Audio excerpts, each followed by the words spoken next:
The cabin filter is located behind the glove box. Open the glove box. Unhook the dampener arm.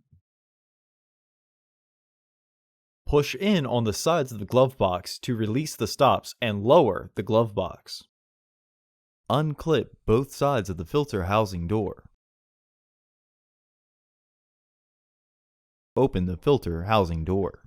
Remove the old filter from the housing and clean out any debris inside. Install your new AQ1164 filter into the housing with its airflow indicating arrow pointing down. Close the filter housing door. Partially close the glove box to re-engage the stops. Reinstall the dampener arm.